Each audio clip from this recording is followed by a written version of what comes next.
Hola, bienvenida al quinto tomo de este ensayo sobre muerte y iniciación. Volviendo a lo dicho en los anteriores 4 primeros tomos de este trabajo, recordemos que la primera hazaña, la primera cosa que ocurrió en la historia de la humanidad, el pilar, el eje inicial, fue que al mismo tiempo que una catástrofe, un cataclismo, azotaba este mundo nuestro, acabando con muchas formas de vida presente hasta entonces, al mismo tiempo decía que ciertas plantas desarrollaban fórmulas y estructuras totalmente nuevas para poder sobrevivir. La humanidad, tragándose esas plantas, o bien, quién sabe, siguiendo también una secuencia de transformaciones parecidas, tuvo un crecimiento, no me atrevo a decir, un salto evolutivo vital. De repente, ciertos seres de estos abuelos nuestros proto-homínidos volvieron de la muerte. Y volvieron de la muerte con memoria de lo que había pasado del otro lado. Vivieron unos accidentes letales y, una vez vuelto a la vida, con la memoria del interreño, esta zona ambigua que separa este mundo vibratorio en el cual nos encontramos del resto del plenum cósmico, volvieron con, primero, la memoria, que es la cosa fundamental, pero también volvieron con el conocimiento de que el futuro estaba también lleno de su presencia. Volvieron con la conciencia de la muerte, volvieron con la sabiduría nueva de que no estaban solos, nunca. De hecho, somos impermanentes, somos sometidos a la muerte, por lo menos esta forma física que habitamos desaparece. Constatamos también que los animales, ellos también son de manera provisoria sobre este planeta. Las plantas, los minerales mismos mueren. Sabemos ahora que la Tierra, este planeta, desaparecerá algún día, que el Sol se apagará y que el mundo y el universo se transformarán completamente. El ser humano, que es impermanente no solo porque su vida es breve, un atisbo en la eternidad, pero también porque cambia a cada minuto de su vida. Nunca somos los mismos. Claro, no se constata esto de un día por otro, más bien probablemente de 5 o 10 años en 5 o 10 años, cuando el recuerdo de nosotros mismos se enfrenta con la dura realidad del espejo. Volviendo a esos tiempos iniciales, cuando volvieron esos primeros iniciados, entre comillas, es cuando aparecieron evidentemente las primeras técnicas iniciáticas. Ahí hay un problema enorme, porque solo 2 opciones existen.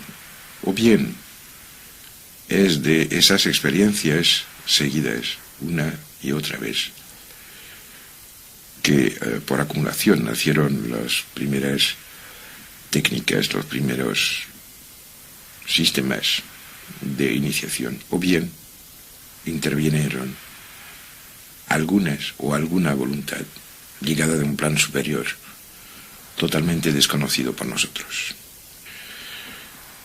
El problema del primer maestro, sea este un proto-homínido vuelto a la vida después de muerto, o sea, el viajero que se recordaba su paso por los limbes, o bien voluntad exterior.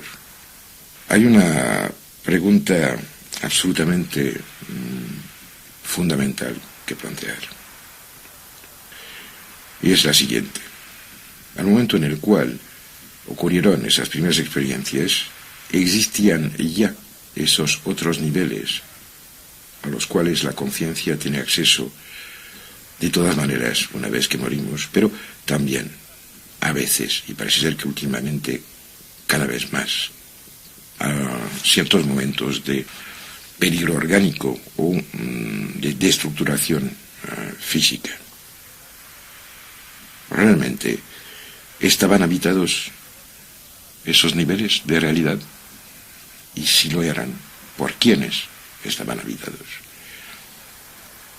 Ahí es probable que tiene su raíz y su origen también el conjunto de conocimientos que están llegando por fin al conocimiento y a la luz pública sobre esos otros mundos y otras, entre comillas, humanidades que nos han precedido, pensando en la tierra de Gondwana, en la Lemuria, en la más cercana tierra de Mu, en este mundo casi pegado al nuestro, que es la Atlántida.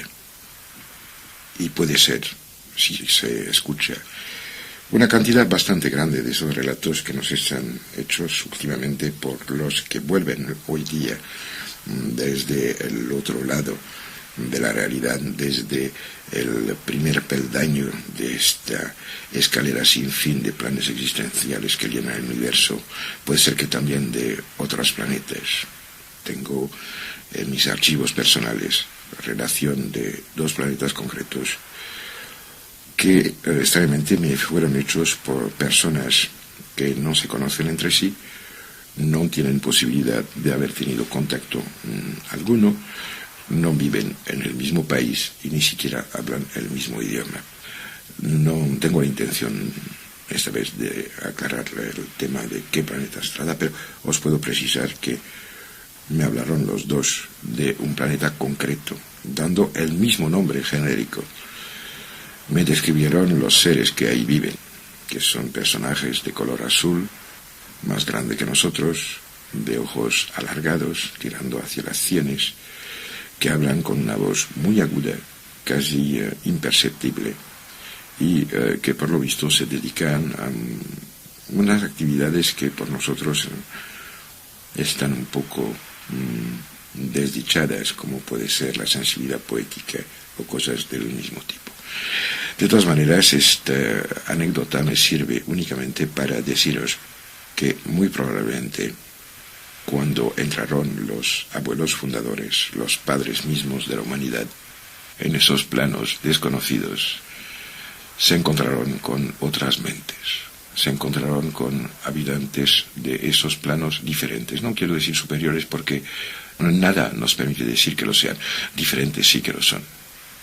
Y ahí entramos en un campo, puede ser que hipotético, creo, y ahí es un acto de fe, que esos habitantes del plano diferente al cual se tiene acceso al momento de casi muerte, fueron los que enseñaron a los recién llegados, a esos novatos que fueron nuestros antepasados, enseñaron una parte de las técnicas, las claves que permiten un acceso de un plan al otro.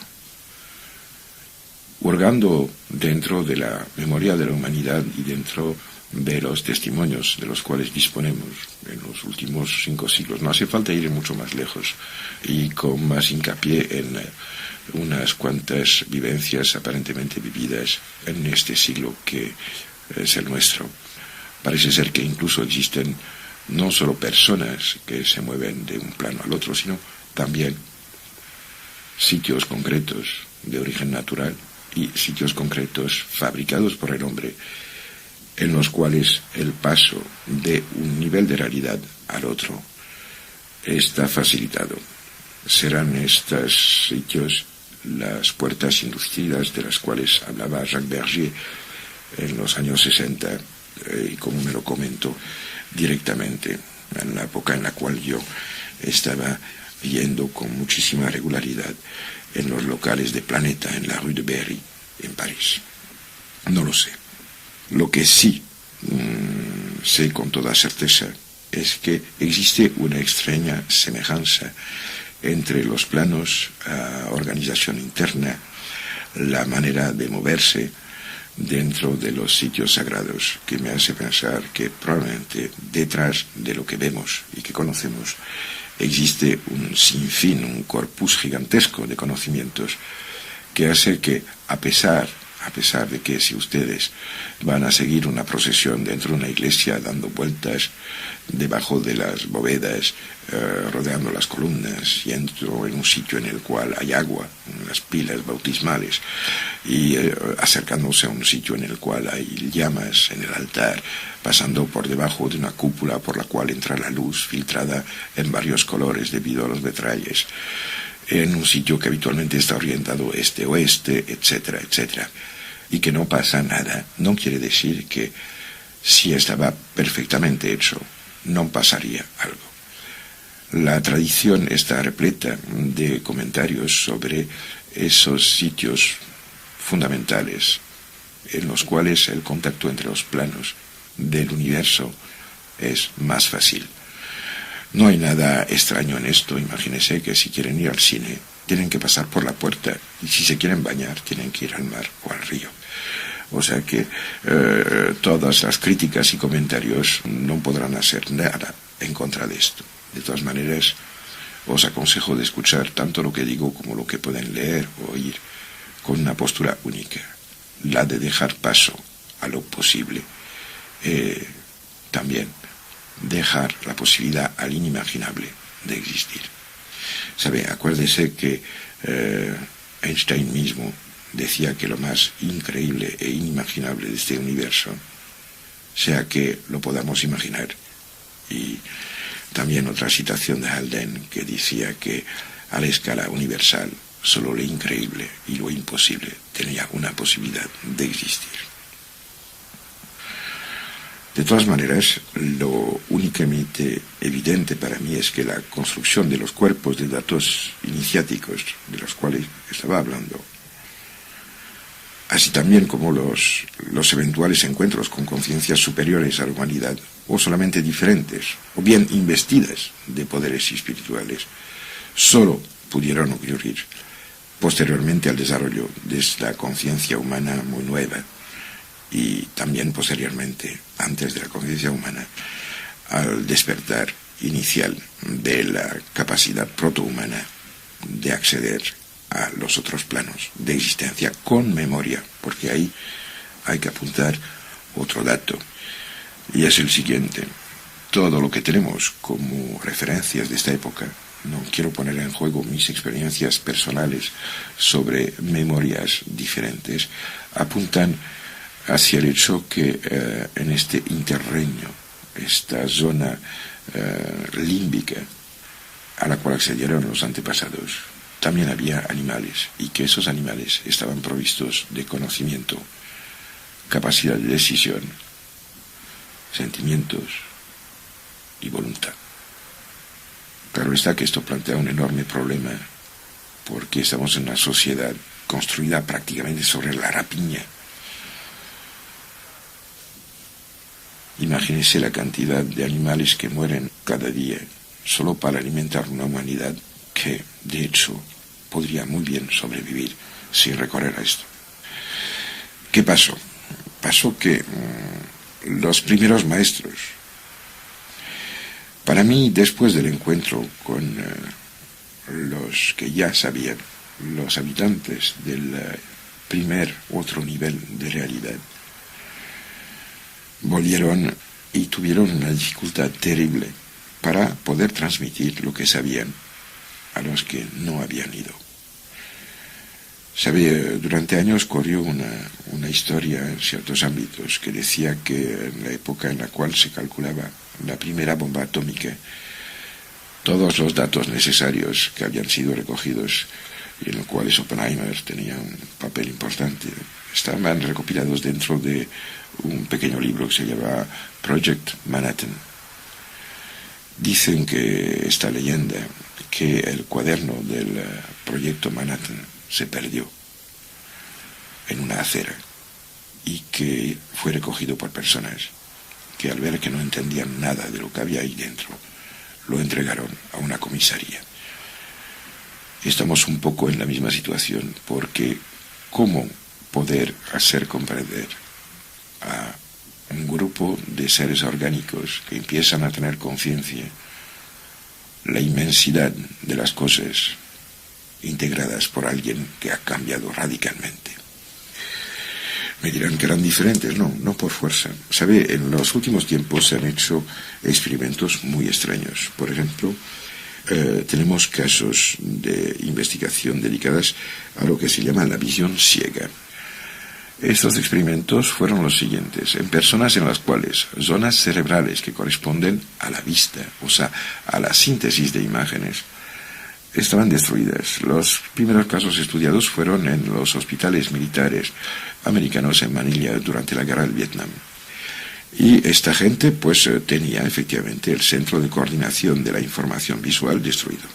Lo increíble es que estos ciegos, que además cobran pensión militar por ceguera, que es una de las más altas de todo el ranking en Estados Unidos, aceptaron someterse a ciertos experimentos. Y ahí, cosa increíble, diciéndoles: ¿capta usted algo en esta dirección?, moviéndole los dedos y los brazos. Dijeron que sí. Y no le voy a contar todo el experimento, pero la conclusión es la siguiente: son ciegos, pero ven, son capaces de describir. Lo que así hace falta es la ayuda de una voluntad exterior que les permita recoger los datos que llegan en desorden y que por lo tanto están interpretados por el cerebro como ceguera. Este hecho es increíblemente significativo porque, entre otras cosas, implica que pueden existir posibilidades de conciencia frente a los cuales estamos como ciegos. No quiere decir que no tengamos la posibilidad, ni muchísimo menos. Lo que quiere decir es que, a pesar de que llega la información, no hemos puesto en marcha el sistema de organización. Me dirán que es muy complejo, sin duda, pero párese un segundo a pensar en lo que voy a contar ahora.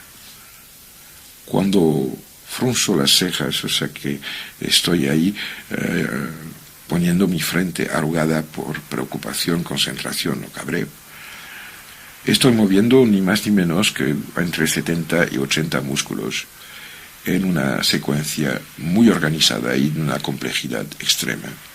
Sin embargo, la orden de hacer esto, de mover las cejas, no está hecha teniendo en cuenta la totalidad de los movimientos musculares separados que intervienen en este hecho. No, basta quererlo hacer y se hace.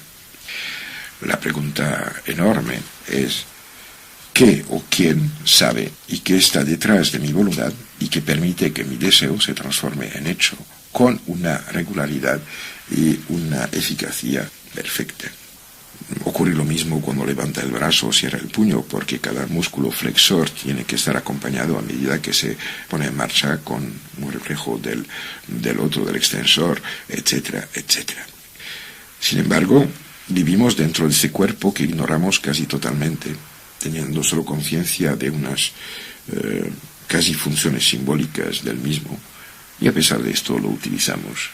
El secreto de la voluntad humana, que para mí tiene su origen en el hecho de que no existimos únicamente en este plano, sino en varios otros, está probablemente a la origen de la dificultad de la cual hablaban. Volvían los padres fundadores, provistos del conocimiento necesario para abrir la puerta a los demás, pero sus explicaciones no estaban entendidas. Y no lo fueron, y probablemente que esto duró muchísimas generaciones seguidas, una después de la otra. Claro está que también había en esos entonces, entre comillas, cientófilos y cientolatras, con lo cual se dieron cuenta al pasar mucho tiempo que esos seres que volvían con unas capacidades inauditas, que probablemente deificaron cuando no los mataron del todo, y esos puntos comunes que tenían entre ellos los vueltos de los rimbes, eran que en la fase anterior a esta experiencia transformadora habían manifestado una serie de cosas que eran las heridas, ¿por qué no?, la pérdida de los líquidos corporales, vómitos, diarreas, hemorragias, la palidez o bien el calor excesivo, fiebres, calenturas, el titubear, el caminar con pena, el caer, el respirar afanosamente, etcétera, etcétera. O sea, toda la cadena de manifestaciones agónicas y preagónicas Y es muy probable, y todo nos empuja a pensar que entonces se empezó a consumir venenos, a hacer pruebas, intentando vivir por voluntad propia esas experiencias que aparentemente los padres fundadores habían vivido y que les habían dado acceso a esta fuente de poderío, de conciencia y de luz que le transformó. La similitud de los comportamientos agónicos, de los cuales estoy hablando, y de los efectos producidos por ciertas plantas, raíces o jugos venenosos, indujo a experimentar en primer lugar todo lo que producía habitualmente unos signos similares a los que habían manifestado los resucitados conocidos por cada cultura o cada grupo antes de aparentemente morir y volver. Es evidentemente por este motivo que nos hemos encontrado con una infinidad de variantes y de recetas en la preparación y el uso de casi todas las sustancias psicotrópicas iniciáticas.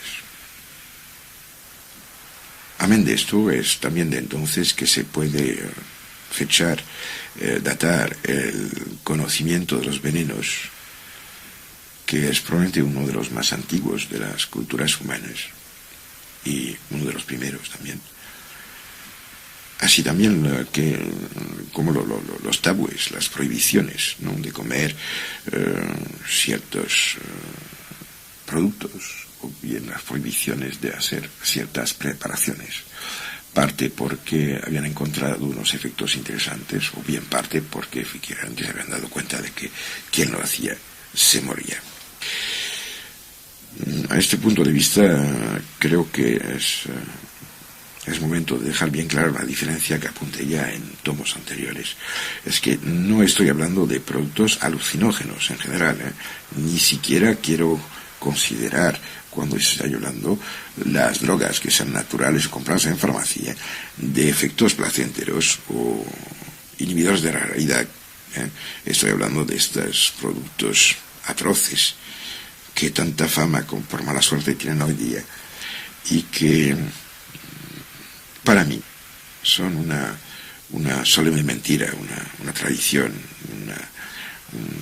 una perversión de un instinto innato del ser que lo empuja hacia la trascendencia y que son copias mal hechas de las formas normales del acceder a lo que es, de todas maneras, no lo duden nunca, nuestro porvenir en la luz y en el desarrollo interior.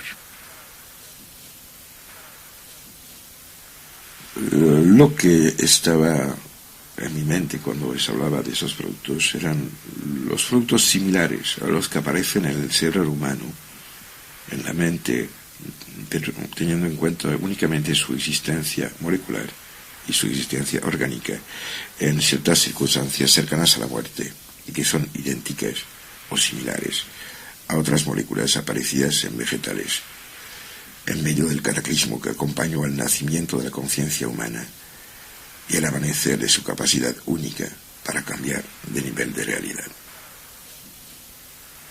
Antes de acabar esta primera cinta del quinto tomo, quisiera manifestar una precaución necesaria. No tomen nunca nada para aumentar una cosa, un aspecto de su mente o de su actividad mental. No consumen nunca ninguna sustancia de la cual piensan que pueden esperar una alteración de su conciencia. Es una de las cosas más peligrosas que podrían hacer. Le garantizo que, a pesar de que cueste creerlo, solo siguiendo las indicaciones que aparecerán en las últimas cintas de este ensayo, solo con esto, y que no conlleva ningún tipo de peligro, podrán empezar a tener acceso a la fuente que después les servirá de guía para todo su porvenir, toda la trayectoria que seguirán, no lo duden nunca, en esta vida o en otras, y que los llevarán hacia esta realidad última que abarca a este universo y a muchísimos otros. Ahora dejan correr el ruido del mar, ruido fundamental de la vida, durante 1 minuto y medio, para aprovechar de la maravilla que nace de la paz íntima.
Hola, espero que habéis aprovechado de la media hora dedicada a un tiempo de relajación y meditación, escuchando el ruido primordial del mar, ya que debajo del canto eterno del océano había unas inducciones subconscientes destinadas a ayudarlos a recibir lo que estoy intentando transmitirles. Estamos hablando de los inicios de conexión entre los diversos niveles de la realidad. No se trata de ninguna visión poética ni de una manera diferente de plantear la intranquilidad y el sinsabor de nuestras existencias. Son muchos siglos ya en los cuales voces aisladas nos hablan de estas realidades. Y no crean que de una manera incoherente o ininteligible. Imagínense que hace solo 2 siglos y medio un increíble personaje llamado Ruggero Bošković,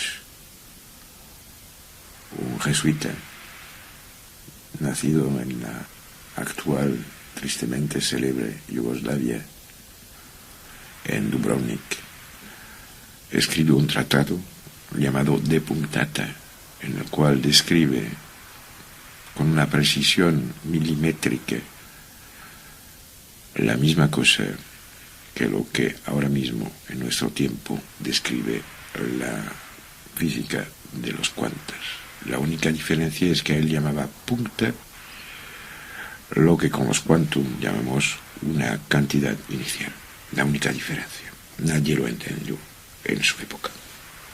Y es solo en el transcurso de este siglo cuando llegó a una cierta oficialidad la relación de los trabajos de ciertos físicos teóricos que han empezado a dar un atisbo de respaldo a la posible existencia de otros universos tan reales, no lo duden, como el que conocemos. Todo parece indicar que muchas de las incoherencias, y son muchísimas, que nacen y que se pueden constatar de la contemplación de los fenómenos, entre comillas, físicos de este universo nuestro, tienen una coherencia que escapa probablemente a nuestro sistema habitual de referencias espaciotemporales. Ya sé que durante muchísimo tiempo el concepto de universos paralelos o simultáneos fue limitado a ciencia ficción, a las paridas de esos seres demasiado imaginativos y que plasmaban en el papel el resultado de sus vagancias por tierras incógnitas. Pero no olviden que muchísimas, si no todas, las cosas que nos rodean hoy día han sido descritas hace decenios y decenios por gente que fue considerada en su tiempo como poco menos que locos de atar, atrevidos, ilusos o charlatanes. En las últimas décadas todo ha cambiado y actualmente es con la máxima seriedad que muchos científicos contemplan la posibilidad de esos niveles diferentes. No hablo de niveles preexistentes dentro de lo que vivimos y que implicarían un acercarse cada vez más finamente a la realidad universal. No, estoy hablando de una totalidad universal radicalmente diferente y separada de la que vivimos. Evidentemente, los trabajos de los científicos no son de ninguna manera una referencia de seriedad o de verdad. Se trata de Cálculos y teorías que formulan una opción, ¿no?, de dogmas o evidencias. Y ahí tenéis que acordaros cómo se les planteará, porque se les planteará, no lo duden, gente que les diga, pero la ciencia dice. No, la ciencia no dice nunca, la ciencia pregunta. Esto es su trabajo. El trabajo fundamental y único de la ciencia es el desconocido, no el conocido. A pesar de que los que siguen, los investigadores, se transforman en dictadores de la mente y de la inteligencia para intentar obligar a comulgar con las ruedas de molino que abundan en la historia y a larga de lo que llamamos conocimiento científico. Por ejemplo, imagínese que hace pocos años un físico francés llamado Aspect realizó una experiencia que hubiera tenido que cambiar radicalmente la visión que teníamos del mundo. A pesar de esto, y de que ha sido realizada respetando la totalidad de los parámetros obligados por la ciencia científica y muy oficialmente reconocida, pues no da tantos resultados. ¿Por qué? Pues porque molesta, porque obligaría probablemente, si se aceptaba del todo, a muchísima gente, y estoy hablando de los que mandan oficialmente al pensar, al saber, al conocer y al respaldar académico dentro de nuestras sociedades, les hubiera obligado a cambiar radicalmente de postura y buscar un sitio en el cual poner lo que están predicando para almacenarlo en el desván de las futilidades. ¿Qué hizo Aspect? Aspect hizo pasar un fotón dentro de un tubo especial, lo hizo petar, entre comillas. Pues bien, al final obtiene dos partículas. Y Dios sabe si empezamos oficialmente a saber de partículas, que se van en direcciones opuestas. Pero resulta que esas dos partículas que se van en direcciones opuestas se van dentro de tubos súper controlados y que en uno de los dos se provoca una alteración, un campo electromagnético que altera el comportamiento espacial y las características de la partícula que en este sitio está viajando. Pues bien, la otra partícula que estaba en el otro tubo presentó al mismo tiempo la misma alteración. Esto es un problema trascendental porque, entre otras cosas, hace reventar y explotar de la manera más definitiva todos los conceptos que soportan tanto nuestra sociedad como las universidades que intentan aprendernos cómo tendría que ser el mundo que de todas maneras estamos viendo. ¿Qué implica esto? Pues implica que cuando dos partículas han sido conectadas una vez, la conexión sigue existiendo a pesar de la distancia. Imagínese que esto ha pasado en unos tubos, claro, muy complejos y muy tecnológicos, en un laboratorio, etcétera, etcétera. Pero al final, nosotros estamos hechos, de momento, de materia. Esta materia está hecha efectivamente de partículas. Cada una de las partículas que nos compone, pues hace lo que hacen todas las partículas. Buenamente reacciona cuando la partícula hermana o las partículas hermanas están alteradas. No sé si pueden imaginar lo gigantesco de estas implicaciones. Les voy a dar un ejemplo. Cada uno de nosotros tiene un padre y una madre, los cuales, a su vez, tienen también un padre y una madre. Y los padres y madres estos, que son nuestros abuelos primigenios, pues tienen también los suyos propios. Pues intenten coger un papel, ponen un punto arriba de una hoja muy grande, la más grande que encuentren, y pongan dos puntitos debajo, que sea su padre y su madre. Por cada uno pongan otros abajo y sigan esta repartición tanto como puedan para llegar al final de la página. Cada etapa de este movimiento es una generación. Y ahora, otro aspecto que hay que considerar. Se darán cuenta muy rápidamente que se llega con una facilidad extrema a varios millares por cada persona viva en este mundo. El problema es que hace 250 años la población mundial era algo casi irrisorio frente a la actual población mundial.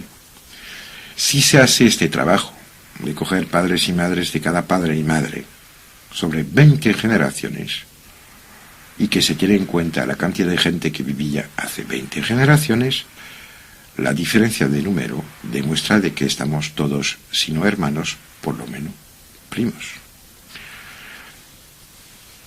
También habría que añadir una cosa muy tonta. Uno de los que han vuelto del umbral de la muerte después de pasear por los niveles que empiezan en los limbes, en el umbral de este mundo intermedio, el más célebre de todos, estoy hablando de Jesucristo, respiró durante 33 años. ¿Se pueden imaginar la cantidad de metros cúbicos de aire que esto representa? Es inimaginable, es alucinante. Cada cosa, cada molécula de este aire que respiró ha sido alterada, claro, por el proceso de oxidorreducción y fue expirada a la atmósfera de este planeta. Pueden darse cuenta de que cada vez que inspiran se tragan entre 2 y 3 moléculas respiradas por Cristo y con la memoria de esta interacción. Lo mismo ocurre con todos los que han vivido, que sean hombres, que sean personas o seres de tanto alcance espiritual como Cristo o como otros, o bien que se trate de la rana que vive delante de la casa o del dinosaurio de hace X centenares de millones de años.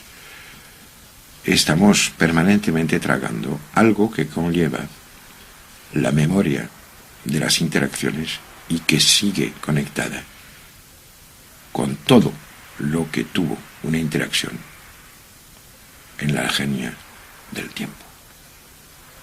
Nada de lo que pasó en el universo se ha perdido. A cada latido de su corazón son millones de dinosaurios, centenares de millones de animales que vuelan, se arrastran, nadan, respiran, y también de seres parecidos a usted, a su padre, su madre, a su vecino, a lo largo de una cantidad inimaginable de siglos, que sienten, aman, odian, mueren, comen, tienen hambre, son enfermos, se preguntan, encuentran soluciones o respuestas. No sé si se dan bien cuenta que, a pesar que todos hemos oído hablar de la evolución, que dicho de paso me parece una solemne idiotez, nadie, a pesar de esto, hace el esfuerzo de darse cuenta que probablemente la mariposa podríamos serla. Cada uno de nosotros podría ser mariposa, o pez, o perro, o ballena, o árbol, o Dios sabe qué. ¿Por qué? Porque realmente todo parece indicar que de momento el hombre es un inicio de creación conseguida con éxito. Y que todo lo que no es un ser humano es lo que podría ser un ser humano incompleto. Pero ojo, no se hinchen de soberbia a este momento, porque también esto quiere decir que somos la imperfección de una realidad que está por venir y para la cual seremos como la mariposa sobre el campo de amapolas o el dinosaurio en la lejanía del tiempo y el silencio de los museos. Volviendo a los trabajos hechos por los científicos en nuestro siglo, entre otras cosas porque son los que lo han plasmado de la manera más fácilmente inteligible, porque los alquimistas, no todos, pero unos cuantos, ya lo habían dicho, y unos cuantos profetas también. Pues nos encontramos con cosas fantásticas. Por ejemplo, Jacques Sarfati, Jacques Sarfati se preocupa de un fenómeno muy sencillo. El universo va hacia el desorden. Quiero decir que todo es como si empezaba a hacer usted una pirámide de latas de conserva y que de repente intente cogerla de abajo. El resultado, todo se cae. El universo más o menos va así. Cada vez que se multiplica la cantidad de elementos que se ponen en juego, la fragilidad del orden aumenta. Resultado, pues un proceso que se llama la entropía. La vida, frente a esta capacidad de ir hacia el caos, entre comillas, caos viene es una palabra griega que ha dado nacimiento a la palabra gas, que para los que se interesan en la alquimia puede ser una información de primera importancia. Esta tendencia de ir hacia el caos se enfrenta a una tendencia opuesta que es la vida.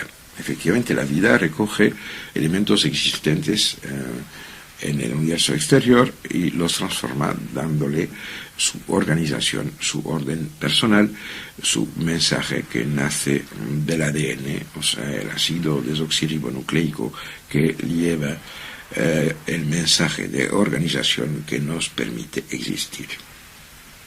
Pues bien, Jacques Sarfati empezó a hablar antes de Aspect. Aspect hace su experimento después de que Jacques Sarfati hable de su teoría. Y él formula su concepto como una transmisión supralumínica de negentropía. Vamos a aclararnos un poco. En los trabajos que rigen nuestro siglo, del punto de vista de la física teórica, el concepto de Einstein de que la energía igual a la masa multiplicada por el cuadrado de la velocidad de la luz presupone que la velocidad de la luz es la velocidad magna posible en este universo. No es posible que algo vaya más rápido. Efectivamente funciona, tristemente porque lo sabemos, porque Hiroshima y Nagasaki lo han demostrado y todas las animaladas hechas por los diferentes gobiernos desde entonces también, sin hablar de Chernobyl. A pesar de esto, Jacques Sarfati formulaba una teoría según la cual era posible de que la vida que pone orden, o sea, algo que se opone a la entropía, o sea, la negentropía, que esta negentropía, el factor vital, el factor de organización, lo que bien podríamos considerar como la sombra del creador, el olor de su pelo, el sonido de su voz, tenía una no transmisión, o sea que la observación nos hacía constatar que era supralumínico, quiero decir que la medición era imposible porque las interacciones eran instantáneas. Aspect lo demuestra, pero también tenemos otros. David Bohm, en un libro absolutamente prodigioso, que los siglos que vienen, si hay siglos que vienen y si hay hombres para vivirlos, se acordarán. En un libro llamado Wholeness and the Implicate Order, o sea, la plenitud, la absolutez y el orden implicado, habla de una cosa prodigiosa. Es la teoría del plenum. El plenum implica que la coherencia universal afecta o nace no de lo que estamos viviendo, sino de la totalidad de lo que hay. O sea, las incoherencias de este universo nuestro son en realidad secuencias controladas por otros niveles de universos. Parecido en palabras pobres. Cuando David Bohm habla del plenum y del orden implicado quiere decir, si usted coge una hoja de papel y la dobla, la redobla, etcétera, etcétera, acabará teniendo un taquito de papel con muchísimos pliegues. Imagínese que este cubito de papel plegado hacia el infinito lo corte, o bien que clave un alfiler a través de él y que considere que el paso del alfiler es este universo en el cual vivimos nosotros.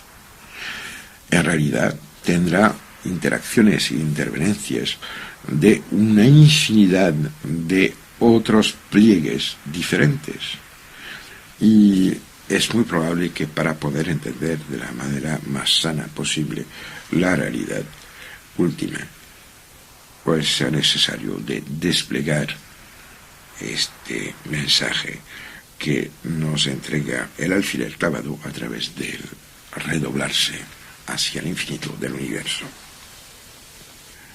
El mismo David Bohm, cuando se le preguntó qué pensaba sobre este mundo y este universo en el cual vivimos, dijo: mira, si el plenum es un mar como el Mediterráneo, pues este universo nuestro es la huella que se evapora de una gota caída sobre una roca en una pequeña bahía aislada.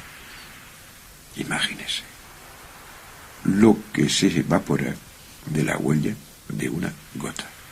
La realidad es el Mediterráneo y detrás de él las demás aguas de este planeta que se ve azul porque hay más agua que tierra, y detrás de esto también la estructura que implica a todas las aguas de este universo y de todos los que lo pueden acompañar. Pero no se paran las cosas ahí. Es evidente que uno de los problemas mayores que nos podemos plantear es evidentemente que parece ser que el tiempo aísla las cosas, que el concepto de antigüedad nace de la imposibilidad de volver a conectar con lo que permitió nacer a algo, digamos una escultura de época griega, y nadie puede ir a la Grecia de Sófocles o a la Grecia de Péricles para poder tener una conexión real. El turismo temporal es una cosa que nunca se contempla, pero que condiciona de la manera más radical el desarrollo de nuestros pensamientos. Pues bien, hay otro físico teórico que me encanta porque es un personaje de excepción que encontré en la casa del doctor Jean Barry en Burdeos hace años. Se llama Olivier Costa de Borgard.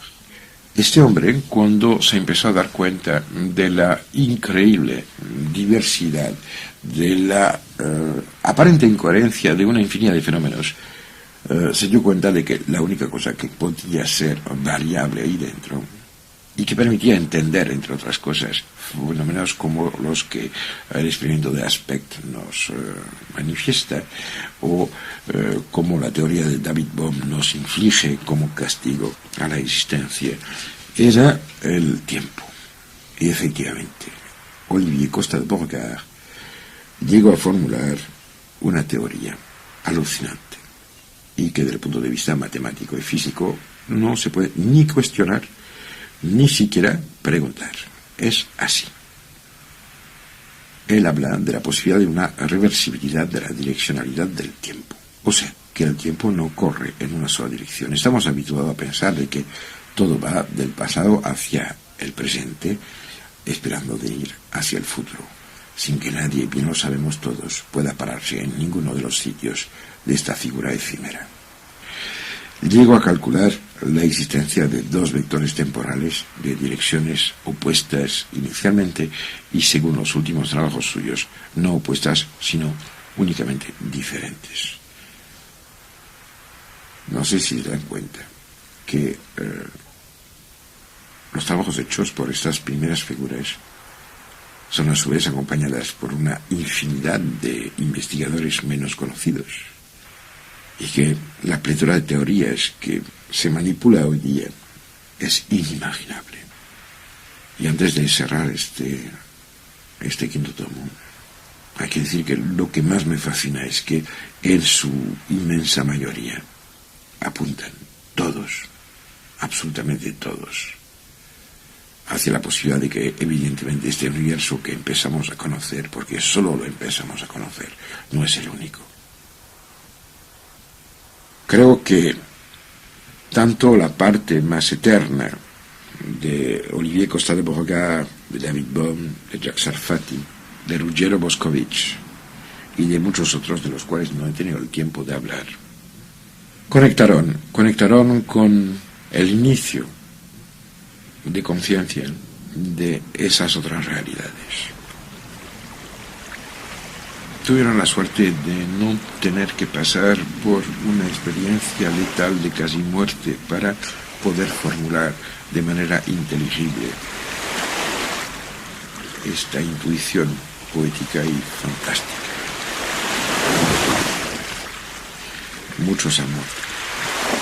Y en la lejanía del tiempo, cuántos exploradores de las realidades extrauniversales, extracorporales, extrahistóricas habrán muerto hasta que se adquiera un conocimiento aproximativo de los límites que no se pueden superar. Puede ser que quede una incógnita, pero la verdad os espera delante. Y antes de cerrar, si queréis ver a dónde van, no miren la luz, póngasela al lado. Porque si miren la luz, la sombra tapará el camino.